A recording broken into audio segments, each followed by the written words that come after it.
자, 흩어진 복음. 여러분 사진 하나 보여드릴까요? 무슨 꽃입니까? 코스모스입니다. 그 다음 장면. 오, 엄청나죠? 여기 어딘지 아십니까? 네, 뭐 오래 다니신 분들은 다 알아요. 교회 바로 옆입니다. 여기 지금 주차장이랑 저 밑에 야적장이 생기기 전인데 지금 이게 사실 눈으로 이 사진 찍은 것보다 더 저 전체가 다 코스모스 동산이었습니다. 아시는 분 아시죠? 원래 저기가 저런 땅이 아닙니다. 코스모스가 한 송이도 없었던 땅입니다. 이렇게 됐었습니다. 보입니까? 여기가 하도 정신이 없었어요. 막 칡으로 덮여 있고 막 자풀로 덮여 있고 그래서 교회 정비하면서 아예 그냥 포크레인으로 싹 밀어버렸습니다. 싹 밀어버린 거예요. 깨끗하게 밀었습니다. 그리고 제가 그 전해에 저 위쪽으로 지금 여기 주차장 자리 쪽이죠. 코스모스 몇 개 심어놨던 거에서 가을에 코스모스 지고 난 다음에 그 씨를 다 제가 채취했어요. 그래가지고 피티병으로 한 병 정도 되는 씨앗을 다 모아놨습니다.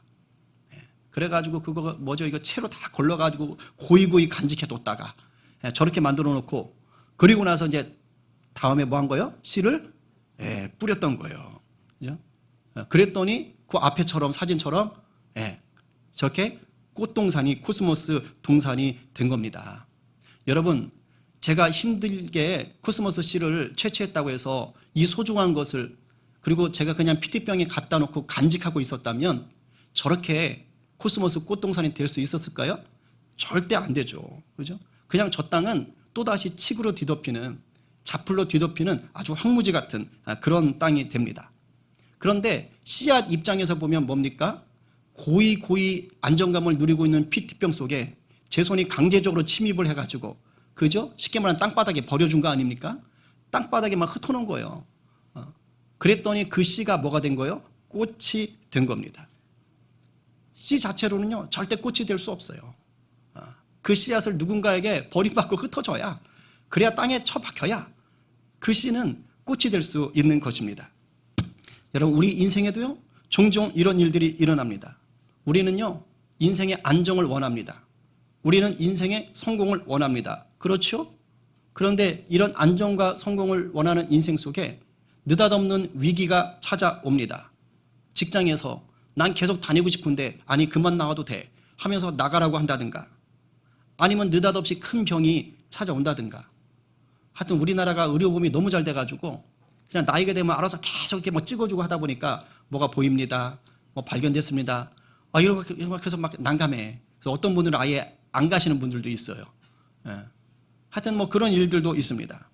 그리고 뭐 사랑하는 가족을 먼저 떠나 보낸다든가 뭐 별거 아닌 것으로 오해가 생겨가지고 좋던 관계가 또 이게 파토가 난다든가 아니면 그냥저냥 그래도 운영되던 사업체가 그냥 느닷없이 휘청거리는 일이 생긴다든가 그러니까 별탈이 없던 내 삶이 마치 깨지고 버려지고 내 삶의 자리에 다 흩어져 버리는 것 같은 그러한 돌발 상황들이 우리 인생엔 다 있다는 거예요.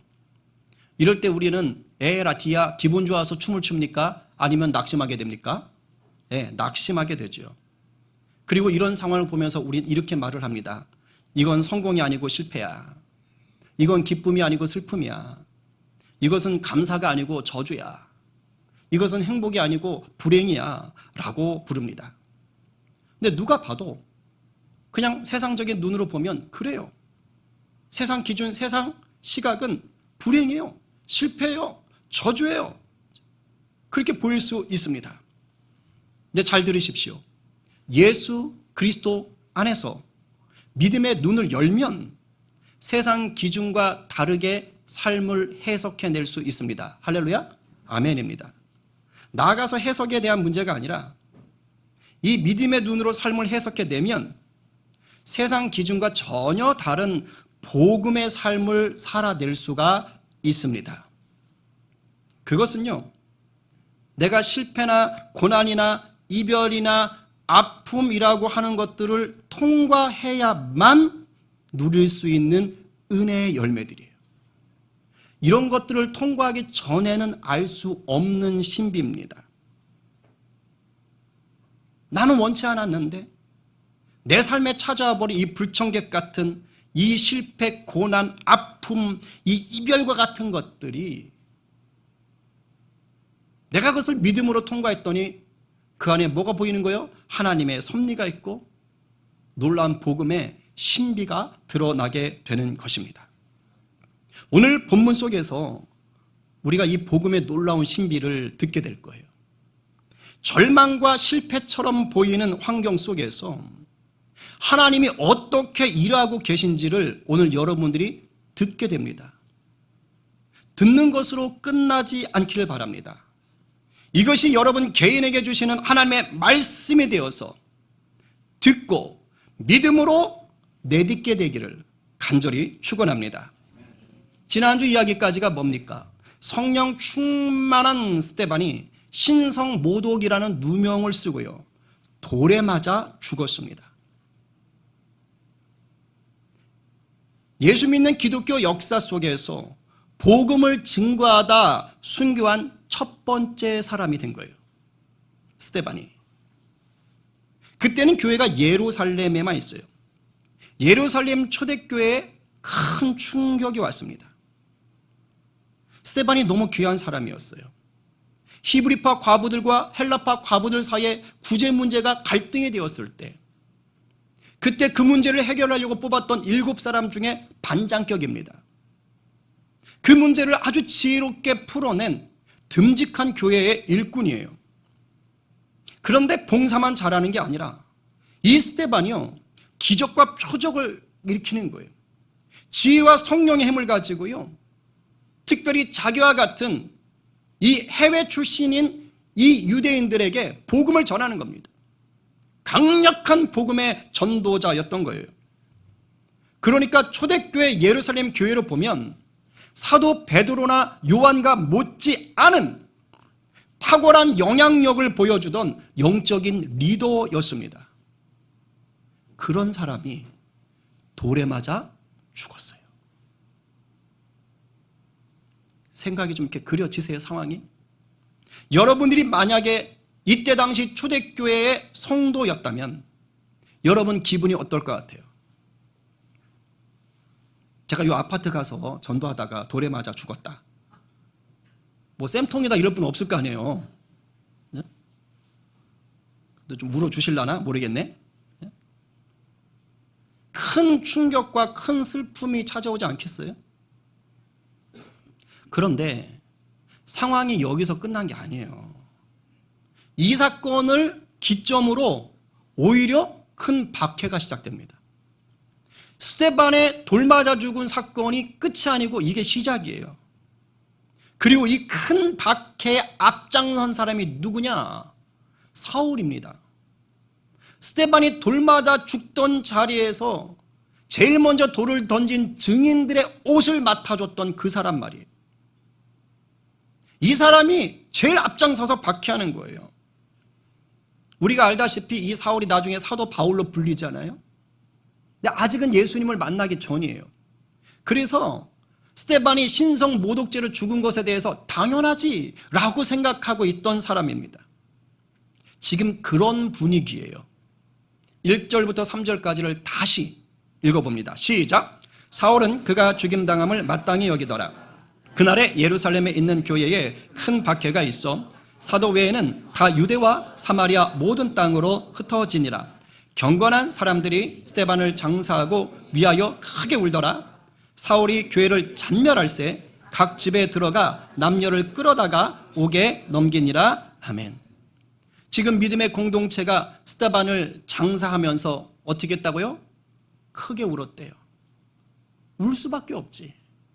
얼마나 슬프겠어요. 통곡을 하고 있는 거예요. 근데 문제는 마냥 슬퍼만 할 수가 없는 처지라는 거예요. 왜? 지금 사울을 앞장 세운 칼바람이 거세게 불고 있는 거예요. 사울이 지금 뭐 하는 거예요? 예수 믿는 사람들 집집마다 찾아다니는 거예요. 알고 있었다는 뜻이에요. 기가 막히게 찾아가는 거예요. 그래서 뭐 하는 거예요? 옥에다가 다 붙잡아서 넘기고 있는 겁니다. 잔멸할세라는 이 말이 뭔지 아세요? 멧돼지 같은 맹수 같은 늑대 같은 맹수들이 와가지고 뭐 하는 거예요? 다 해집고 다니는 걸 얘기하는 겁니다. 완전히 그냥 이런 표현 써서 그렇지만 작사를 내버리고 있는 거예요. 초토화시키고 있는 것입니다. 그러니 어떻게 해요? 피해야지. 피해야지. 그래서 예루살렘 교회에 지금 사도만 남았다라고 하는 거예요. 나머지는 유대와 사마리아 또 모든 땅 끝으로 흩어졌다라고 얘기합니다. 우리가 지금 사도행전을 1장부터 강해하는 거예요. 차례대로 나가고 있어요. 근데 여러분, 스데반이 지금 죽는 사건이 나오기 전 6장까지 기억나세요? 예루살렘 교회가 망해갔습니까? 부흥했습니까? 부흥이에요. 그냥 잘 됐더라. 사람들이 몰려들었더라. 말씀이 흥황하더라. 교회가 그냥 커지더라. 잘 나갔습니다. 잘 나간 거예요. 그런데 지금 어느 날 갑자기 붙잡혀서 누명을 쓰고 돌 맞아 죽더니만 그 일을 기점으로 박해가 시작된 거라고요. 순식간에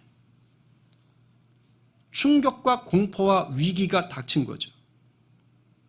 잘 나가던 교회가 한순간에 초토화되는 거예요. 이 상황입니다.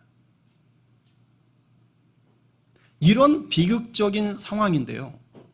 놀랍죠? 이 상황 속에서도 하나님이 교회를 향한 자신의 뜻을 펼쳐가고 계시는 거예요. 예루살렘 교회는 복음의 확장을 생각하지 않고 있었던 것 같아요. 그냥 예루살렘 안에서만 부흥을 누리고 있었습니다.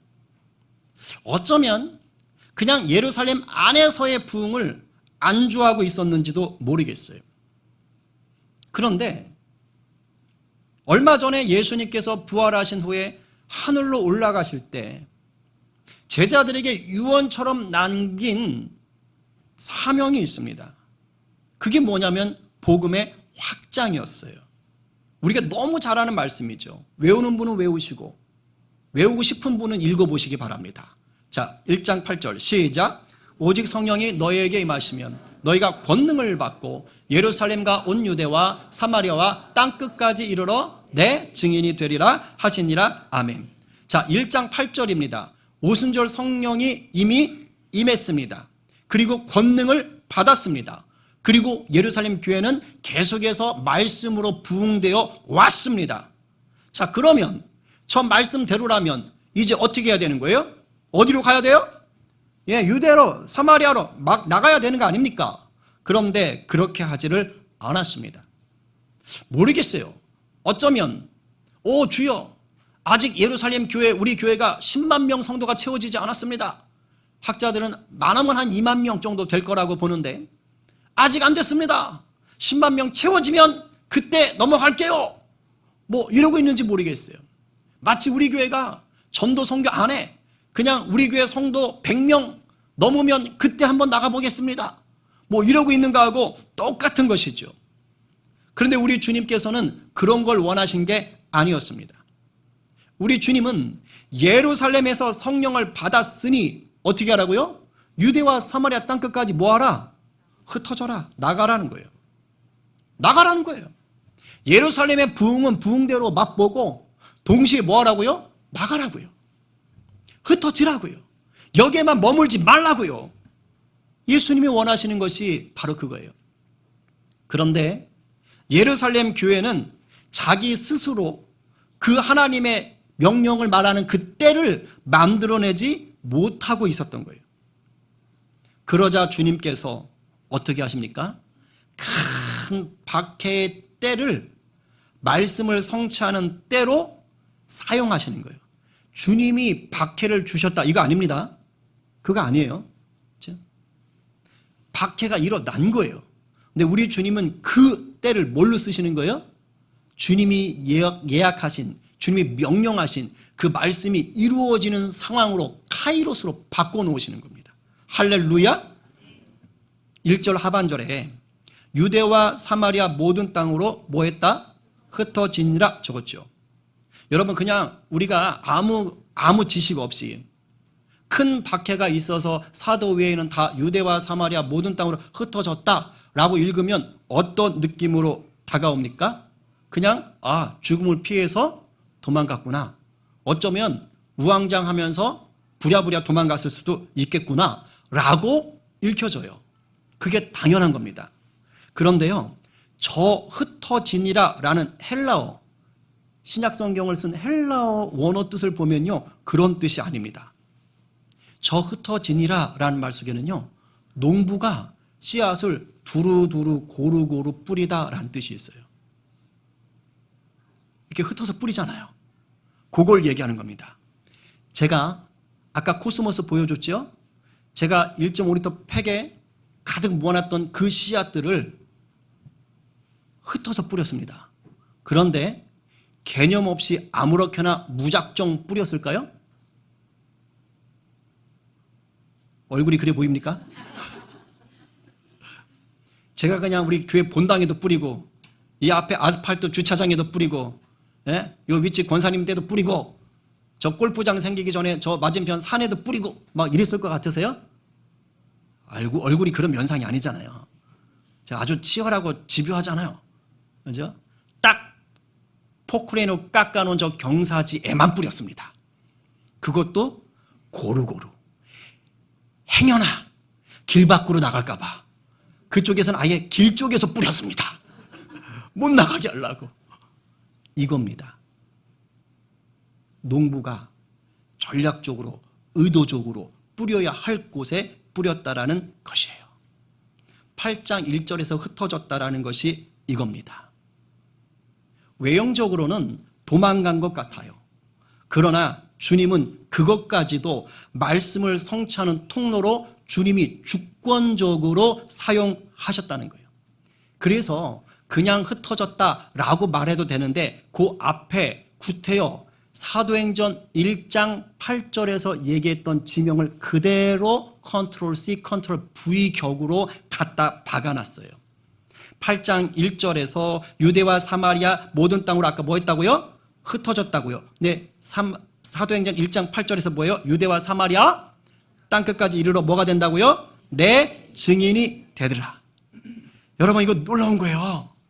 겉으로 보면, 드러난 상황으로 보면 죽음을 피해서 뿔뿔이 흩어진 것처럼 보였는데 그게 아니고 믿음의 눈을 딱 들어서 주님의 섭리 안에서 이 상황을 딱 보니까 그 흩어진 것이 말씀을 성취하는 복음의 증인이 되려고 흩어진 거예요. 할렐루야. 예. 놀라운 겁니다. 여러분, 지금 저와 여러분 인생은 누구 안에 있습니까? 예수님 안에 있는 건 맞습니까? 아멘입니까? 진짜이길 바랍니다. 그러면요, 여러분이 예수님 안에 있는 게 맞다면요, 삶의 자리에 닥치는 그 어떠한 문제도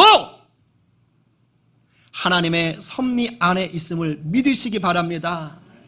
물론 어떤 상황은 아직 내게 닥쳐온 이 상황들을 내가 온전히 이해하지 못할 수 있어요. 왜 내게 이런 일이? 그럴 수 있어요. 그래서 낙심이 오고 두려움이 밀려올 수 있어요. 슬플 수 있어요. 그러나 그럴 때조차도 주님 안에 있는 자에게는 주님의 선하심과 인자하심이 반드시 나를 따르리니. 할렐루야! 아멘이에요. 믿으시기 바랍니다. 요즘 제가 이렇게 뉴스를 보다 보면 제가 그냥 아예 세뇌되는 기분이에요. 우리나라에서 가장 주가가 제일 높은 두 회사가 계속 나오더라고요. 어디예요? 다 들어놓으셨습니까? 뭐 삼전 닉스 막 그러던데, 그죠? 네. 하여튼 뭐 엘리베이터를 타도 막 거기서 나오고 막 내가 막 그런데 여러분, 제가 잘 아는 형님께서 그 중에 한쪽 기업을 다녔어요. 더 역사가 오래된 대기업, 그쪽을 다녔어요. 네. 그러니까 아주 잘 나가는 기업이 있었죠, 그렇죠? 근데 이 형님이 명예퇴직 대상이 되어 버렸습니다. 이 말은 뭐냐면, 내가 회사를 더 다니고 싶지만 회사는 어지간하면 나가줄래? 이렇게 얘기를 한다는 것입니다. 그래서 결국은 퇴직금 받고 나왔습니다. 그러나 쫓겨난 거죠. 이 말은 뭐냐면, 그곳에 남아있는 사람들 눈에는 너는 우리하고 경쟁해서 밀렸어. 너는 실패자야. 그래서 그 형님도 그렇게 자기 스스로 조금 힘들어 했습니다. 그래서 인생이 이제 쫑났나? 인생이 젊은 나이에 끝났나? 이런 아픔이 찾아왔었어요. 근데 그게 아닙니다. 그 형님은요, 음악의 달란트가 있어요. 굉장히 음악을 잘하시는 분입니다. 그런데 대기업을 다니느라고 그 음악적인 은사를 사용할 시간이 아예 없어요. 월급을 많이 주는 것은 일도 많이 시킨다. 어떻게 잘하세요? 그런 거예요. 그러니까 이분이 이 자기 은사를 쓸 수가 없는 거예요. 근데 마음속엔 뭐가 있는 거예요? 늘 나 음악하고 싶어. 나 음악으로 예수님을 높이고 싶어. 막 이런 게 있었던 거예요. 그런데 대기업을 다니면서 음악하겠다고 사표를 던질 수 있어요? 없어요? 스스로. 큰일 나죠. 집에 누가 계시니까. 말 안 해도 알죠. 그냥 안 되는 거예요. 그런데 사표를 당해버렸네? 명태를 당해버렸네? 슬픔이 왔지만 그 형수님도 형님도 다 기도하시는 분이셔가지고 그때 이제 기도를 하는 거예요. 하나님 어떻게 해야 됩니까? 그럼 뭐 다른 대기업으로 갈아타야 됩니까? 뭐 이런 고민하는 가운데 하나님께서 길을 여셨어요. 그래서 그 형님이 자기가 그토록 하고 싶어하는 그 길을 선택합니다. 그래서 음악을 다시 전공합니다. 그리고 신학도 전공을 하셨어요. 그래가지고요, 지휘 전공하셨거든요. 그래서 지휘도 잘하고, 뭐 노래 워낙 잘했어요. 노래도 잘하고, 목회도 잘하는 그런 목사님으로 귀하게 지금도 사역을 하고 계시는 거예요. 여러분, 실패한 줄 알았는데 실패가 아니라니까요. 하나님이 하나님 영광 위해서 또 예정한 대로 다 끌어가시는 거예요. 여러분, 내 절망의 자리를 우리 주님은 얼마든지 복음의 영광으로 바꾸실 수 있는 분입니다. 아멘이죠. 본문은 우리 주님이 그렇게 일하고 계시다는 것을 명백하게 보여줍니다. 4절 읽어보겠습니다. 시작. 그 흩어진 사람들이 두루다니며 복음의 말씀을 전할세. 뭐예요? 아까는 그냥 도망치듯 흩어졌잖아요. 근데 지금 이 사람들이 뭐 했다고요? 복음의 말씀을 전했다라는 거예요. 흩어져가지고 붙잡혀서 죽을까봐 그냥 깊은 곳에 숨어 있지 않았다는 거예요. 두루 다니며 말씀을 전할세. 뭡니까? 사도행전 1장 8절에서 주님의 명령하신 대로 지금 뭐가 열려요? 열매가 열리고 있다라는 거예요. 할렐루야. 그리고 그 열매의 첫 번째 사례를 든 게 뭡니까? 이 다음 구절이에요. 빌립이 사마리아에 가서 복음을 전했다라는 것입니다. 5절 6절 말씀 읽겠습니다. 시작. 빌립이 사마리아 성에 내려가 그리스도 백성에게 전파하니 무리가 빌립의 말도 듣고 행하는 표적도 보고 한 마음으로 그가 하는 말을 따르더라. 아멘. 빌립이 어디로 갔어요? 사마리아로 갔어요. 사마리아는 어떤 땅이죠?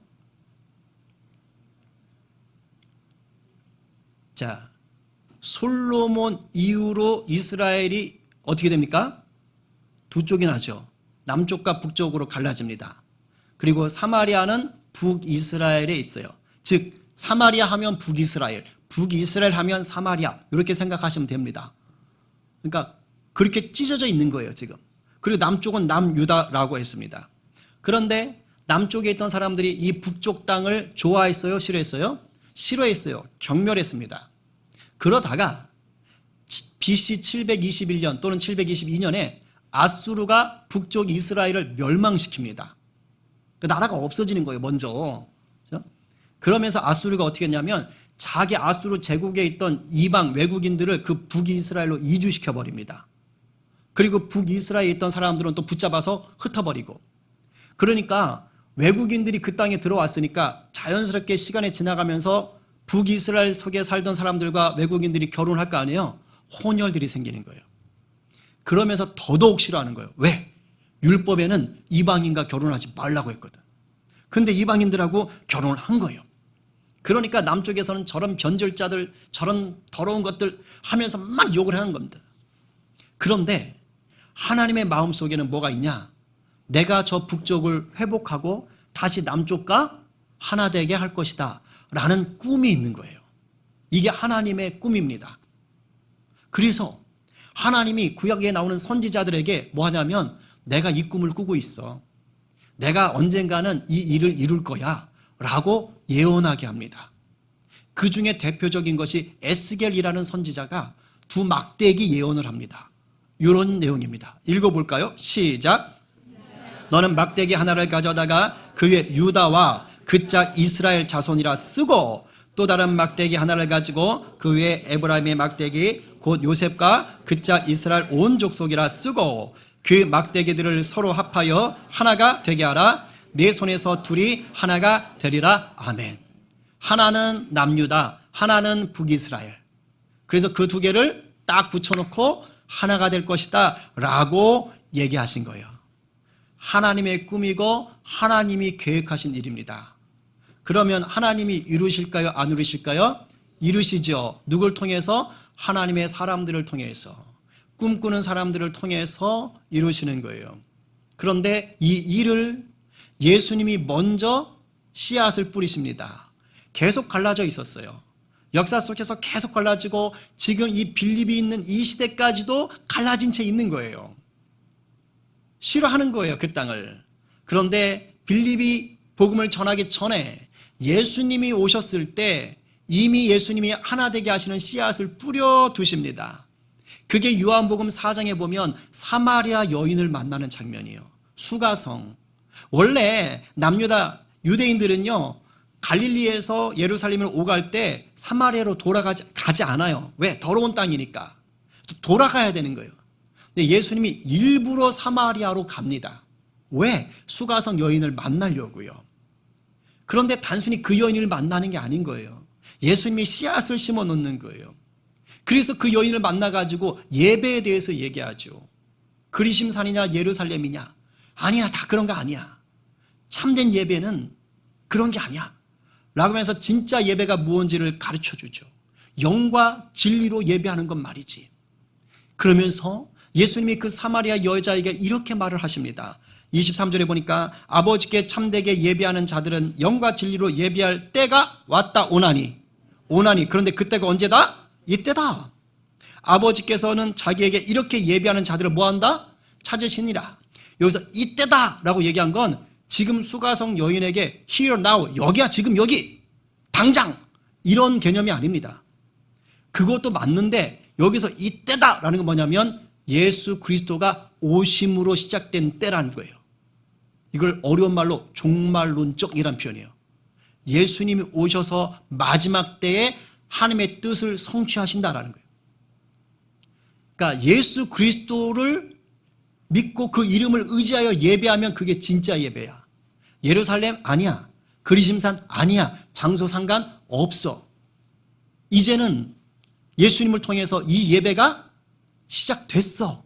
그런 사람들이 일어날 거야. 그런 사람들을 하나님이 찾고 계셔 라고 말하는 거예요. 이 여자가 깜짝 놀라가지고 오, 선지자시군요. 그래서 우물 가지고 얘기하다가 마르지 않는, 영원히 목마르지 않는 물 좀 주실래요? 내가 그러다. 거기서 예수님을 영원한 생수로 믿게 되는 거 아니에요? 영생을 얻게 되는 거예요. 구원을 얻게 되는 거예요. 그 사건이 있고 난 후에 요거는 한 여자를 만난 거예요. 예수님이. 그 수가성 마을 사람들을 만난 거예요. 아직 사마리아 전체가 예수를 믿게 된 게 아니에요. 근데 그로부터 시간이 흐른 후에 지금 빌립이라는 이 사람이 어디로 갔다고요? 흩어져서 갔는데 그 땅이 어디예요? 사마리아예요. 그리고 빌립이 가만히 있지 않고 사마리아성 곳곳을 다니며 뭐 했다고요? 그리스도를 증거했습니다. 그리스도를 증거했더니 사마리아 성 사람들이 듣고 한마음이 되어서 그를 따라갔어요. 뭐요? 복음을 믿었다는 뜻입니다. 할렐루야. 예수님이, 하나님이 꾼 꿈을 예수님이 씨앗을 심어놓고 빌립이 가가지고 그 땅을 싹 하나님의 나라가 되는 거예요. 복음을 믿었다는 것은 그곳에 하나님의 나라가 임했다는 거예요. 그럼 하나님 나라가 임했다는 게 뭐냐? 7절, 8절에서 이런 특징이 있다라고 말합니다. 7절 먼저 읽겠습니다. 시작. 많은 사람에게 붙었던 더러운 귀신들이 크게 소리를 지르며 나가고 또 많은 중풍병자와 못 걷는 사람이 나으니. 여러분, 우리는 저걸 읽을 때 이걸 뉴스로 들어요. 어떤 정보로 들어요. 오, 빌립이 기적을 행했어? 야, 귀신이 나갔네. 오, 중풍병자 못 걷는 사람이 일어났네. 병을 고쳤네. 이렇게 듣습니다. 그런데 이것은 그것보다 더 중요한 정보를 주고자 하는 거예요. 뭐냐? 하나님 나라는 이런 거다라는 거예요. 여러분, 귀신이 떠났다는 게 뭐지요? 영적으로 묶인 것들이 풀어지는 겁니다. 해방되는 거예요.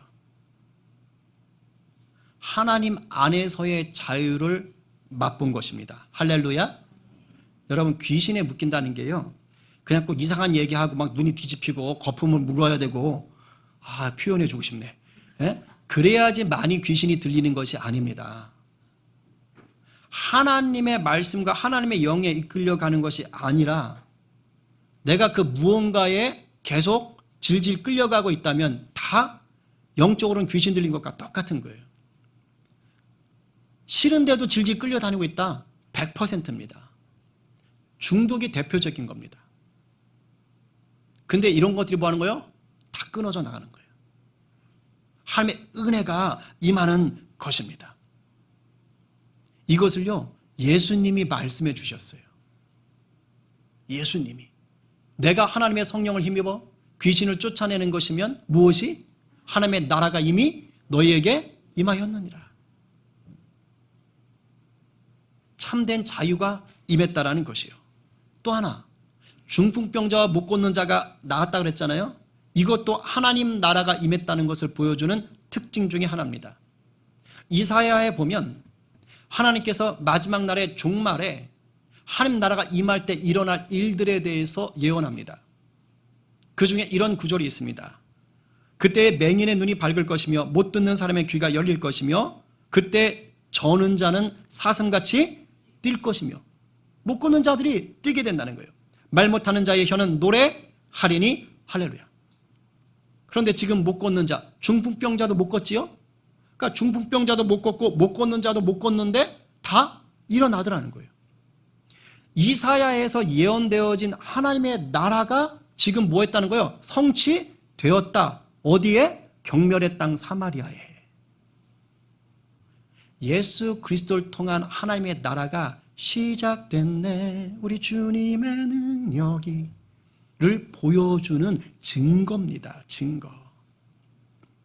애통하며 쫓겨가듯 피난을 떠난 제자가 복음을 놓지 않고 복음으로 그 고난을 통과해 가자. 어떻게 되는 거예요? 하나님의 섭리, 하나님의 역사를 이루는 큰 기쁨의 통로가 되는 겁니다. 사마리아 성이 어땠다고 지금 표현합니까? 그 성에 큰 기쁨이 있더라. 빌립이 기뻐했다가 아닙니다. 그 성이 기뻐했답니다. 여기서 기뻐했다는 건 단순히 환경이 좋아져서 내가 원하는 것이 이루어져서 happy day 하고 즐거워하는 게 아닙니다. 환경의 지배를 뚫고 성령 안에서 누리는 기쁨입니다. 하나님의 나라가 임할 때 누려지는 현상을 표현한 것이에요. 이 기쁨이 지금 나오는 거예요. 예루살렘에서는요, 눈물이었어요. 그 예루살렘의 눈물을 우리 주님이 지금 사마리아의 기쁨으로 바꾸셨습니다. 그 주님이 오늘 저와 여러분의 주님이세요. 믿습니까? 창세전에 나를 지명하여 부르신 그 주님께서 2026년 7월 12일 대한민국에서 살고 있는 저와 여러분의 삶의 자리에 함께 하신다고요. 세상의 안정과 성공과 행복을 구하는 우리 삶에 위기와 실패, 불행으로 여겨지는 일들이 닥쳐올 때도 함께 하시고 계시는 거예요. 부부 문제, 자녀 문제, 직장 문제, 건강 문제, 온갖 문제들 속에서 우리를 땅만 보는 땅에 속한 그런 사람이 아니라 예수 안에서 새롭게 된 하늘 백성으로 다듬어 가시는 거예요. 정금처럼 다듬어 가시는 거예요. 그리고 더 중요한 것, 잘 들으세요. 우리는 이 과정을 그냥 내 개인의 문제로만 생각해요. 내가 지금 이 고난의 때 믿음의 싸움을 싸우는 거구나 라고 생각해요. 그런데 우리 주님의 시간표 속에서는 아니에요. 내가 나만의 문제로 생각하는데 우리 주님은 그런 나를 통하여 나뿐만 아니라 내 가정과 직장과 교회와 지역 사회와 이 나라와 열방까지의 문제를 풀어가고 계신 겁니다. 에이, 목사님, 내가 가족까지, 아니, 학교까지, 직장까지 봅니다. 무슨 나라와 열방의 문제를 나 같은, 참. 아니라니까요. 하나님의 모든 역사 속에 우리가 쓰임받고 있는 겁니다. 언더우드 아펜젤로 선교사 들어보셨어요? 제가 청소년 때만 해도 우리나라 최초 선교사라고 했다가 지금은 이제 그게 바뀌었어요. 그러나 언더우드 아펜젤로 선교사님은 우리나라에 들어온 최초 목사 선교사인 건 맞습니다. 언더우드 선교사님은 원래 인도로 가려고 그랬습니다. 그런데 하나님이 틀으셔서 우리나라로 들어오게 하신 거예요. 인도로 갔으면 최초 목사 선교사라는 타이틀을 얻을 수 없었습니다. 그러나 우리나라 오면서 그냥 선교사 중에 한 명일 뿐이었는데 우리나라 최초의 목사 선교사 언더우드, 하나님의 선교 역사 속에 이름이 올라가는 거예요. 제가 설교 때 몇 번 얘기했던 박성춘이라는 사람 기억하세요? 박성춘, 원래 이름 없었습니다. 그냥 박가였습니다. 왜요? 백정이었기 때문입니다. 그런데 자기 자식만큼은 조금 인간답게 살고 싶어 해서 사무엘 무어라는 선교사님이 운영하는 교회 학당에 보냈습니다. 이예비는 글을 몰라도 너는 한글이라도 배워라. 그래서 그 아들내미를 보내놨는데 이 박성춘이라는 사람이 어느 날 장티푸스 콜레라에 걸렸습니다. 뭔지 몰라요. 둘 중에 하나예요. 기록이 그래요. 그래서 다 죽어갑니다. 근데 그놈의 아들이 교회를 쫓아간 겁니다.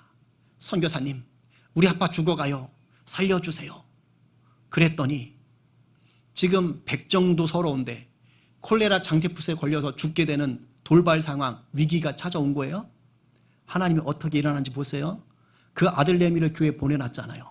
그러니까 그 아들내미가 선교사님은 찾아갔잖아요. 그러니까 그 선교사가 그 얘기를 듣더니 어떻게 하느냐. 당시에 고종 황제의 주치의가 있었습니다. 에비슨입니다. 친구입니다. 친구한테 찾아갑니다. 고종 황제의 주치의라는 것만 알고 계십시오. 계급사회입니다. 야, 우리 교회 애 아빠가 죽어간다. 와서 좀 도와줄래? 그래서 고종 황제의 주치의가 감히 백정의 집에 찾아갑니다. 조선사회 계급사회에서는 상상조차 할 수 없는 일입니다. 하나님이 하고 계신 거예요. 고종 황제 주치의가 이름도 없는 백정의 집에 찾아가 그 백정을 고쳐버립니다. 감동을 먹어가지고 나도 교회 갈게 하고 예수 믿습니다. 그리고 4월 부활절에 그 꽃피는 봄에 세례받았습니다. 그래서 성춘, 봄을 이룬다. 성춘, 이름을 받습니다. 그걸로 끝난 것이 아닙니다. 이 사람이 백정 신분 철폐됐는데도 여전히 남아있는 인습을 타파하기 위해서 인권운동가가 됩니다. 독립협회에서 1898년 최초로 만민운동을 엽니다. 관료들과 일반 시민들이 같이 연단이 섭니다. 그때 시민대표로 선 사람이 이 백정 출신 박성춘입니다. 그 앞에 소위 말하는 영의정, 우의정, 좌의정 이런 관료들이 다 서 있는데, 앉아 있는데 거기서 연설을 합니다. 한국어 능력사 시험 문제에 나옵니다. 박성춘 무슨 일을 했을까요? 만민공동의 백성 출신 연사. 뭐라고요? 역사에 기록됐습니다. 그 백정은 어쩌면 자기 문제 해결하려고 살았는지 몰라요. 그러나 하나님은 이 조선 역사에, 한국 역사에 복음이 들어와서 진정한 평등이 이루어지는 것이 어떤 것인지를 보여주기 위해 그 한 사람의 인생 가운데 개입하신 거예요. 그 장티푸스 죽을 병 가운데 개입하셔서 감히 임금의 주치의를 보내가지고 고쳐놓으시는 그런 놀라운 일들을 행하시는 것입니다. 여러분 인생 하찮지 않아요. 하나님이요, 에덴을 회복하기 위해, 새 하늘과 새 땅을 이루어 가시기 위해 여러분을 꼭 필요한 반전의 카드로 사용하고 계신 거예요. 할렐루야. 오늘 누가 다 이해할 수 없는 내 삶의 자리에 내 생각보다 크신 주님이 선하게 일하심을 믿으시겠습니까? 오늘 누가 내 삶의 문제를 복음으로 빚어서 하나님 나라를 세워가게 하시는 우리 주님과 동행하시겠습니까? 오늘도 슬픔을 기쁨으로 바꾸실 주님을 신뢰하며 말씀에 순종하기로 결단하는 우리 모두 되기를 간절히 축원합니다. 기도합시다.